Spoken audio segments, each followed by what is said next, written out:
Salut, ça va? Ça a été ta journée? T'as fait à bouffer, j'espère. Non mais tu t'es vu? Tu t'habilles encore comme ça? Je te l'ai déjà dit pourtant. Sérieusement. Non mais t'as vu comment t'es moche avec ça? Tu pourrais faire un effort. Et puis c'est quoi ça? Tu veux me faire manger de la merde ou quoi? Eh mais tu m'écoutes quand je te parle? Et voilà, allez, ramasse ta merde maintenant. Aïe, tu me fais mal, lâche-moi! Et où tu vas là? Reviens ici. Lâche-moi, s'il te plaît! Arrête, s'il te plaît, lâche-moi!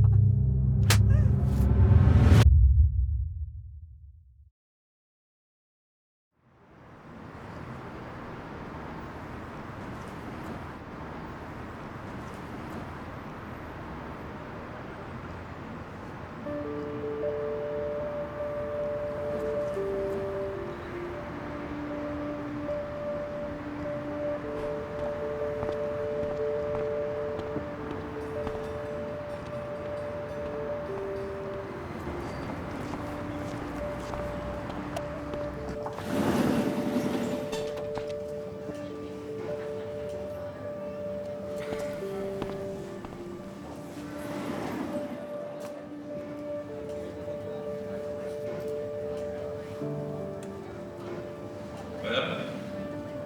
Madame? Bonjour madame, je vous écoute.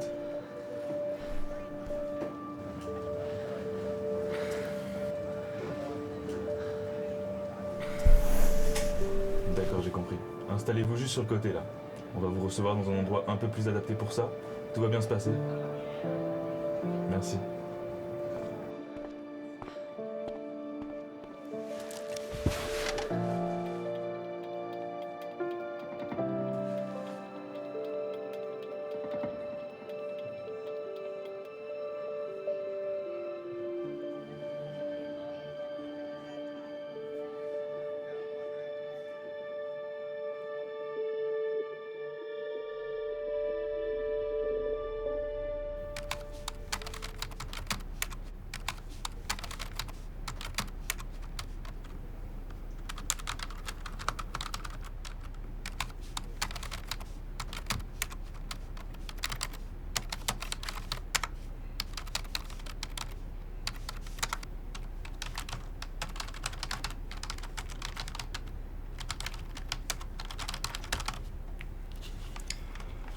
Pouvez-vous me dire à quelle date ont commencé les violences?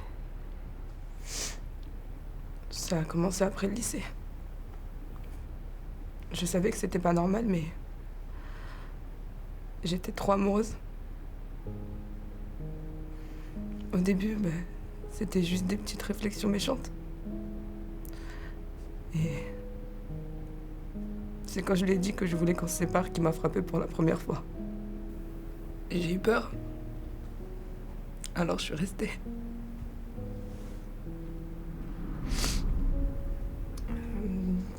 Ça a commencé, j'étais enceinte de notre premier enfant. Je devais être à 6 mois de grossesse. Il a jamais été vraiment tendre, mais ça s'est aggravé quand il a perdu son travail. Et après, il s'est mis à boire et ça a été pire. Quand il venait me voir au pays, il était doux comme un agneau.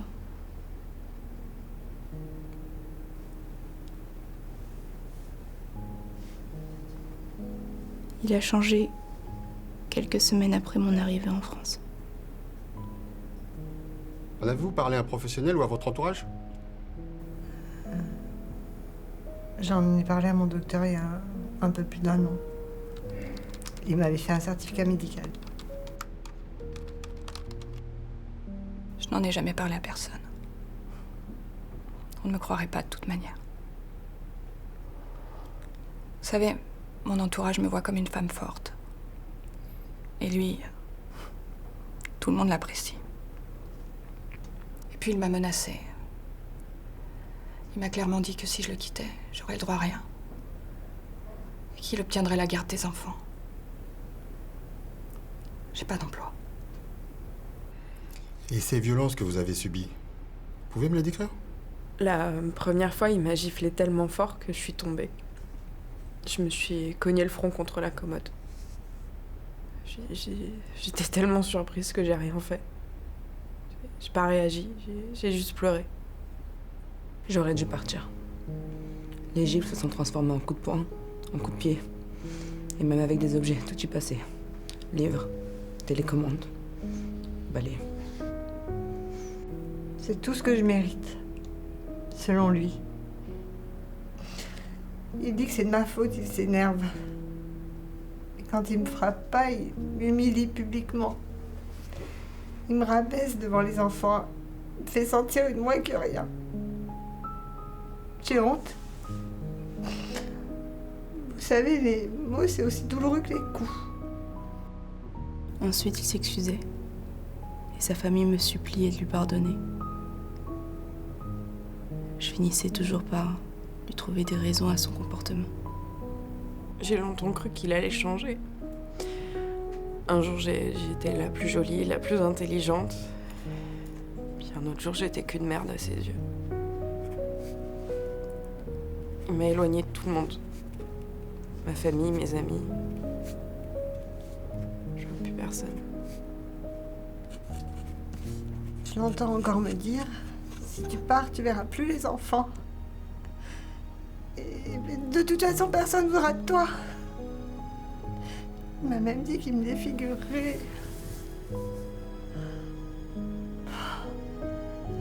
Je vois une psychologue depuis quelques mois, mais j'en ai pas encore parlé.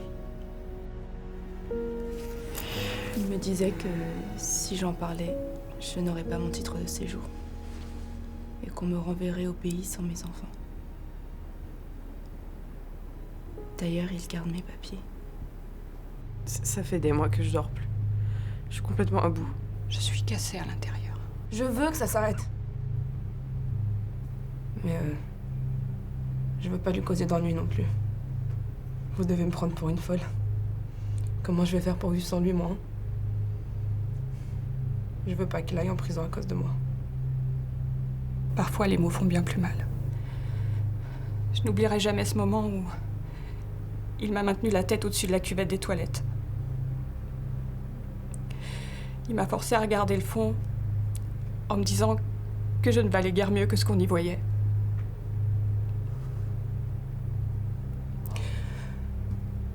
Je veux divorcer. Mais je sais pas par où commencer. Je suis perdue.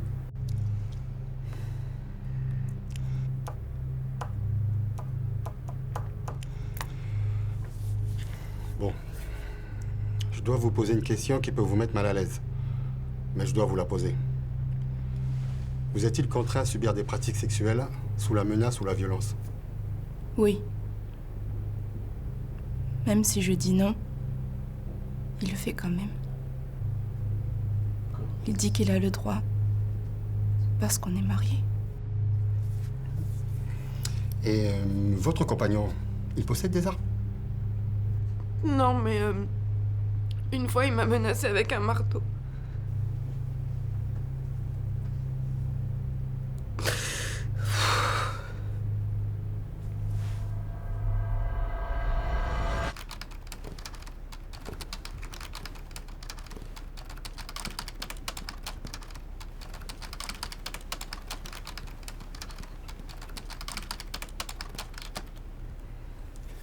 Votre femme porte des traces de coups et blessures. Qu'est-ce que vous pouvez me dire là-dessus? On voit que vous ne connaissez pas ma femme. Elle est maladroite. Elle fait mal tout le temps. Voyez, vrai Gaston Lagaffe. Elle n'a pas besoin d'aide pour ça. Je sais pas, j'ai un problème. Je me reconnais plus. Je m'emporte vite, ouais. C'est moi qui l'ai frappé. Moi? Je vois pas de quoi vous parlez. J'ai rien à voir avec ça. Vous savez, ma femme, elle est fragile. C'est pour ça qu'elle voit un psychologue. C'est compliqué. Parce que moi, au départ, je suis quelqu'un de calme. Mais elle me pousse à bout. Un truc de fou. Des coups? Je ne vois pas de quoi vous parlez. Non, jamais, je l'aime. Parfois on se bouscule, mais jamais rien de bien méchant. D'abord, ce qui se passe chez moi, ça vous regarde pas. Franchement, vous avez rien d'autre à foutre que d'embêter l'honnête citoyen? Vous êtes en train de me faire perdre mon temps, là! D'accord. Bon. J'attends la réponse de monsieur le procureur de la République. Vous savez, des professionnels peuvent vous aider à comprendre pourquoi vous êtes violent et comment changer. Je vous donne les coordonnées. N'hésitez pas à les appeler.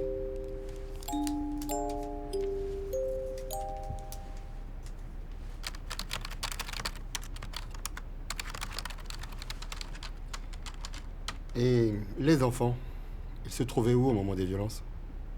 Quand je sentais que la tension elle montait, je déposais les enfants chez la voisine. Mais parfois j'étais prise de court.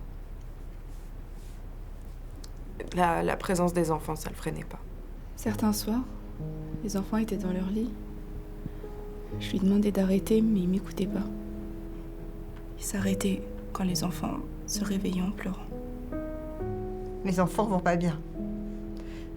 Ils ont souvent assisté aux violences. Une fois, mon fils aîné s'est interposé. Et son père l'a frappé violemment. Depuis, j'ai peur qu'on me les enlève.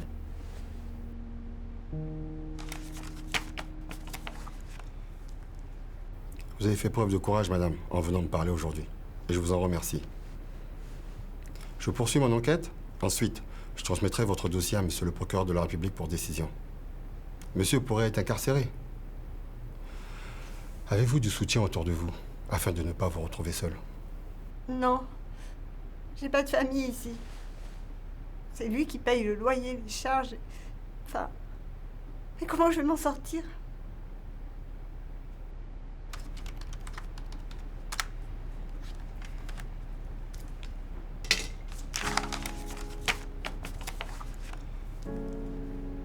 Vous n'êtes plus seul. Je vais vous envoyer au service de médecine légale. C'est là-bas qu'un médecin légiste va constater vos blessures. Concernant vos enfants, ils peuvent aussi être suivis par des professionnels spécialisés. Je sais combien c'est difficile pour vous. Et je comprends que vous soyez épuisé. Écoutez, je vais vous donner les coordonnées d'une psychologue, ainsi que d'une juriste qui travaille dans une association d'aide aux victimes. Elle vous renseignera sur vos droits. Merci. Pour ma part, je vous appellerai pour vous donner la décision de monsieur le procureur de la République au sujet de votre compagnon. Nous travaillons avec une assistante sociale qui se trouve dans nos locaux. Je peux l'appeler? Elle va vous recevoir. Oui, c'est moi. J'ai quelqu'un pour toi ici dans mon bureau. Tu peux la recevoir? Ok, super. Vous avez bien fait, madame. Maintenant, je comprends vos craintes. Mais l'important, c'est que vous n'êtes plus seule. Je vais vous aider. Je vais vous accompagner. Commençons par classer par ordre de priorité vos démarches. Est-ce que cela vous convient?